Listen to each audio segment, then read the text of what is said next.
Greetings. We continue part 3 of the spiritual sacrifices of the believer priest. We're just getting to introducing the 3 areas. The first area is meditation. Its essential elements are thanksgiving, praise, and joy of the Lord. The second area is worship. Its essential elements are a broken spirit and a contrite heart, prayer, and righteousness in heart. The third area is the area of service. Its essential elements are giving ourselves totally to God, obedience in all things, and communicating, that is, giving or ministering to others. So let me offer it to you in reverse order for consideration.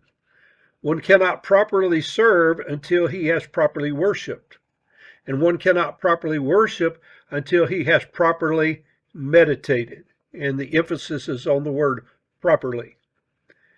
You and I will never give our best service as servants of God until we learn to be obedient in all things. We will never be obedient in all things until we have given ourselves totally to God. We will never have only the imputed righteousness of Christ, but also the imparted righteousness of Christ until we have prayed as we ought to pray. And we will never pray as we ought to pray until our spirits are broken and our hearts are contrite because of our sin. We will never see ourselves so sinful until we have meditated upon the holiness of God. We will never see the holiness of God until we joy in His goodness and greatness, because we are praising Him by thanksgiving for His love, mercy, and grace toward us. These spiritual sacrifices involve our whole being, which was made in the triune image of our God, our Creator, our Redeemer. We meditate with our spirit, we worship with our mind, and we serve with our bodies. Let's notice the awe of worship by meditation.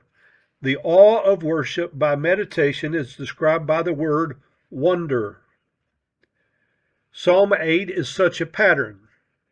Psalm 8 says to the chief musician upon Gittith, a psalm of David, O Lord, all capitals, O Jehovah, our Lord, lowercase, our Master. How excellent is thy name in all the earth. Who has set thy glory above the heavens?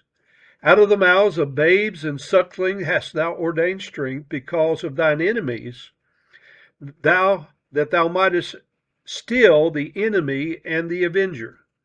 When I consider the heavens, the works of thy fingers, the moon and the stars, which thou hast ordained, what is man, that thou art mindful of him, and the Son of Man, that thou visitest him?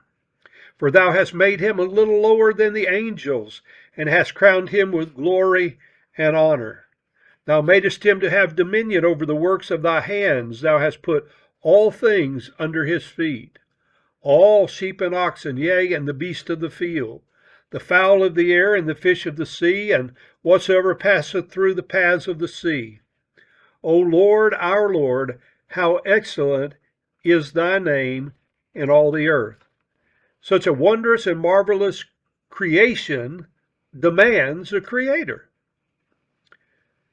See Romans 1:20, where it says, For the invisible things of him from the creation of the world are clearly seen, being understood by the things that are made, even his eternal power and Godhead, so that they are without excuse.